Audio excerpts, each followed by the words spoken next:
இன்றைய நிகழ்வின் நாயகராக இங்கே இணைந்திருக்கின்ற பெருங்கவிக்கோ வாமு சேதுராமன் ஐயா அவர்களுக்கு குருமகா சன்னிதானங்கள் சிறப்பு செய்து வாழ்த்தி மகிழ்கின்றார்கள். அவருடைய திருவடிகளை வேண்டுகின்றோம்.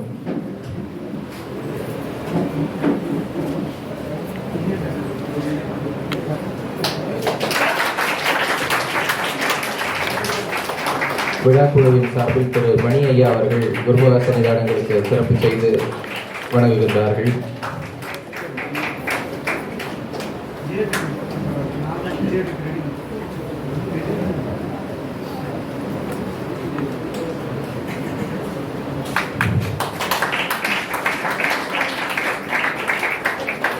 அனைவருக்கும் நன்றியை தெரிவித்து மகிழ்கின்றோம். தொடர்ந்து தலைமை உரை நிகழ்த்த உலக தமிழ் காப்பு கூட்டு இயக்கத்தினுடைய ஒருங்கிணைப்பாளர் முனைவர் சி சுப்பிரமணியம் ஐயா அவர்களை கேட்டுக்கொள்கின்றோம்.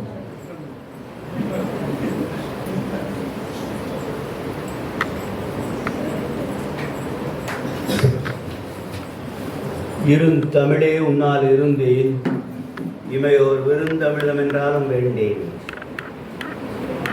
வணங்குதற்கும் போற்றுவதற்கும் உரிய பேரூர் ஆதீனம் அவர்களே, பன்னாட்டு தமிழக மையத்தினுடைய தலைவர் பெருங்கவிக்கோ வாமு சேதுராமன் ஐயா அவர்களே, நம்முடைய அருமைக்கும் பெருமைக்கும் உரிய தமிழ் காப்பு கூட்டு இயக்கத்தினுடைய தலைவர், கோவையில் இருக்கக்கூடிய நம்முடைய முன்னாள் மாணவர் புலைவர் காசா அப்பாவு அவர்களே, இந்த அமைப்பினுடைய பொருளாளர் மரியாதைக்குரிய மணி அவர்களே, இன்றைக்கு இந்த மேடையில் அமர்ந்திருக்கக்கூடிய நம்முடைய கல்லூரியின் முதல்வர் திரு சேதுராசன் அவர்களே, இங்கே ஐயா அவர்களோடு வந்திருக்கக்கூடிய மரியாதைக்குரிய சந்திரசேகர் அவர்களே, மேடையில் அமர்ந்திருக்கிற பெரியவர்களே, அரங்கத்தில் அமர்ந்திருக்கிற பெரியவர்களே, நேரத்தினுடைய அருமை கருதி என்னுடைய தலைமை உரையை மிகச் சுருக்கமாக நான் முடித்துக் கொள்வேன். பெருங்கவிக்கோ நம்முடைய வாமு சேதுராமன் ஐயா அவர்கள் கன்னியாகுமரியிலே தொடங்கி கடைசியில் முடிக்கிற வரை ஏறத்தாழ 1 மாத காலத்துக்கு தமிழகம் முழுவதும் தமிழ் பரப்புரை செய்கிற ஒரு மாமனிதர். 32 ஆண்டுகளாக ஆண்டுதோறும் இந்த பணியை இடைவிடாமல் செய்து கொண்டிருக்கிறார்கள். அது மட்டுமல்ல, அவர்கள் தமிழுக்காக உலகம் தழுவிய அளவிலும் இந்திய அளவிலும் தமிழகம் அளவிலும் மாபெரும் பணிகளை எல்லாம் ஆற்றியிருக்கிறார்கள். தன்னுடைய அகவை முதிர்ந்த நிலையில 89வது வயதில் சுட்டெரிக்கும் வெயிலில் கன்னியாகுமரியில் தொடங்கி மதுரை வழியாக திண்டுக்கல் வந்து, கரூர் வந்து, ஈரோடு வந்து, இன்றைக்கு கோவைக்கு வந்திருக்கிறார்கள்.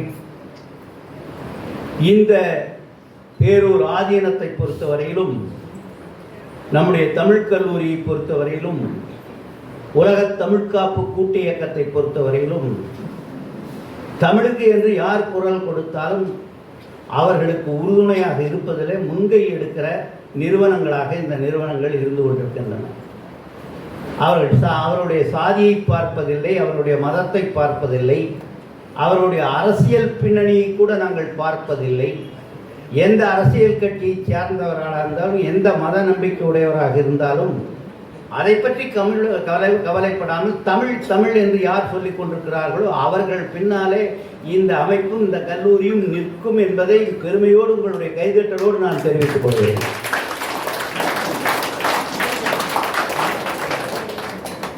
நாம் நதி மூலம் ரிஷி மூலம் பார்ப்பதில்லை. யாரெல்லாம் வந்து கேட்கிறார்களோ, தமிழுக்கு என்று கேட்கிறார்களோ, நம்முடைய 24வது குருமகா சன்னிதானம் அவர்களும் இன்றைக்கு தலைமையேற்றிருக்கிற நம்முடைய 25வது குருமகா சன்னிதானம் அவர்களும் தமிழுக்கு என்று கேட்டால் இடமில்லை என்று சொன்னதில்லை. இடம் கொடுத்த நாளிலிருந்து என்னை கேட்டுக்கொண்டிருக்கிறார்கள். எத்தனை பேர் சாப்பாட்டுக்கு வருவார்கள், எத்தனை பேர் சாப்பாட்டுக்கு வருவார்கள், சொல்லுங்கள், உணவகம் சமைப்போம் என்று. அப்படிப்பட்ட ஒரு நல்ல நிறுவனத்துக்கு ஐயா அவர்கள் வந்திருக்கிறார்கள். ஐயாவை பொறுத்தவரையில், சேதுராமன் ஐயாவை பொறுத்தவரையில் ஒரு வேறுபட்ட மனிதர். அவர் பார்த்தீங்கன்னா, அவர் ஒரு திராவிட பின்புலத்தில் இருந்தாலும் கூட இறை நம்பிக்கையிலே மிகுந்த ஈடுபாடு உடையவர். அவருக்கு வீரமணியும் பிடிக்கும், ஐயப்பனையும் பிடிக்கும். இதுவரை 100 முறை ஐயப்பன் கோயிலுக்கு போய் வந்திருக்கிறார்கள். ஆக நம்முடைய அடிகள் பெருமகனாரையும் பிடிக்கும், நம்முடைய விடுதலை வீரமுனியும் பிடிக்கும். ஆகவே இந்த எல்லையிலும் இருப்பார்கள், அந்த எல்லையில் இருப்பார்கள். ஆனால் ஒரே எல்லையில மாறாமல் இருப்பார்கள். அது தமிழ் எல்லையில மாறாமல் நிற்கக்கூடிய அந்த மாமனிதர் என்பதனால நல்ல மனம் படைத்த, இந்த வயதிலும் ஓயாமல் உழைக்கக்கூடிய, ஓய்வறியா உழைப்பாளியாக இருக்கக்கூடிய அவரை உலகத் தமிழ் காப்பு கூட்டு இயக்கம் இன்றைக்கு இங்கே வரவேற்று அவர்களுக்கு வரவேற்பும் வாழ்த்தும் வழங்குவதற்காக இங்கே அழைத்திருக்கிறோம். உலகத் தமிழ் காப்பு கூட்டு இயக்கம் தொடங்கப்பட்டு ஓராண்டு நிறைவுற்ற நிலையில் ஒரு 5 மாநாடுகளை தமிழகத்திலே நடத்தி நம்முடைய பேரூர் ஆதீனம் அவர்கள், சிரவை ஆதீனம் அவர்களுடைய அறிவுறுத்தலோடு, அவர்களுடைய கருத்தளிப்போடு, அவர்களுடைய வழிகாட்டுதலோடு நானும் நண்பர் அப்பாவண்ணா அவர்களும், துரைசாமி அவர்களும், ரவீந்திரன் அவர்களும், மணி அவர்களும் ஓயாமல் உழைத்து 5 மாநாடுகளை நடத்தி இருக்கிறோம். இன்னும் பல நிகழ்வுகளை நடத்த இருக்கிறோம். இந்த சூழலில் நாம் எதிர்பார்க்காத நிலையில தமிழ் என்று வருகிற போது ஊர் கூடி தேரெழுப்போம் என்று சொல்லுவார்கள். தமிழுக்காக ஒருவன் முன்னாலே நின்னால் அவனை அறியாமலேயே, அவனுக்கு தெரியாமலேயே இறையருள் கிட்டி எங்கிருந்தெல்லாமோ கூட்டம் வரும். அந்த அடிப்படையில் மலேசியா மண்ணிலிருந்து இன்றைக்கு தமிழகத்துக்கு வந்திருக்கிற 35-40 பேர் இந்த கூட்டத்தில் இருக்கிறார்கள். அவர்களை வருக வருக என்று நானும் வரவேற்கிறேன்.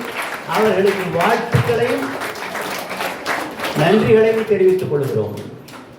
ஆக தமிழுக்காக நிற்கக்கூடிய எங்களோடு சேர்ந்து இந்த மலேசியா மண்ணிலே இருக்கக்கூடிய அருமைமிக்க மக்கள் எல்லாம் இங்கே வந்திருக்கிறார்கள். மலேசியாவினுடைய தமிழ் எழுத்தாளர் சங்கத்தினுடைய தலைவராக இருக்கக்கூடிய ராஜேந்திரன் அவருடைய அழைப்பை ஏற்று 2 முறை நான் மலேசியாவுக்கு தமிழ் பல்கலைக்கழக துணைவேந்தராக இருந்தபோது வந்திருந்தேன். அப்பொழுது என்னிடம் மலேசியா மக்கள் கேட்டது, ஐயா எப்படியாவது சொல்லி இந்திய தொலைக்காட்சிகளை எங்கள் ஊருக்கு வராமல் பார்த்து கொண்டால் தமிழ் வளர்ந்து விடும் என்று சொன்னார்கள். தொலைக்காட்சிகள் தான், சின்னத்திரைகள் தான், நடிகைகள் தான், அதில் பேசுபவர்கள் தான் தமிழை கொலை செய்து கொண்டிருக்கிறார்கள். மலேசியா மக்கள் தமிழை அருமையாக சுத்தமாக பேசிக் கொண்டிருக்கிறார்கள். இந்த தொலைக்காட்சி வராமல் ஏதாவது செய்ய முடியுமா என்று கேட்டார்கள். அப்படிப்பட்ட தமிழ் ஆர்வலராக இருக்கக்கூடிய மலேசியா மண்ணிலிருந்து வந்திருக்கிறவர்களை மீண்டும் ஒருமுறை வரவேற்று நேரத்தினுடைய அருமை கருதி ஐயா அவர்கள் பேசுவதற்கு வாய்ப்பளித்து, நாங்களெல்லாம் நிலை வித்துவார்கள், தினந்தோறும் பேசிக் கொண்டிருப்பவர்கள். 3:30 மணிக்கு நம்முடைய பேருந்து புறப்பட்டு விடும். ஆகவே 3:30 மணிக்குள்ளே முடிக்க வேண்டும் என்பதற்காக நம்முடைய அடிகள் அவர்கள் பேருரை நிகழ்த்த, ஐயா அவர்கள் உரை நிகழ்த்த வந்திருக்கிற அறிஞர்கள், தமிழறிஞர்கள் யாராவது கருத்து சொல்ல விரும்பினால், மலேசிய மண்ணிலிருந்து வந்திருக்கிறவங்க கொஞ்சம் கருத்து சொன்னால் 3:30 மணிக்கு சரியாக முடிக்க வேண்டும் என்ற அந்த நிலைப்பாட்டை நான் கையில் எடுத்து என்னுடைய தலைமை உரையை நான் நிறைவு செய்து, நீங்கள் எல்லோரும் ஐயா அவர்களும் பல்லாண்டு பல்லாயிரத்து ஆண்டு வாழ வேண்டும் என்று தமிழின்பால் வாழ்த்தி விடைபெறுகிறேன்.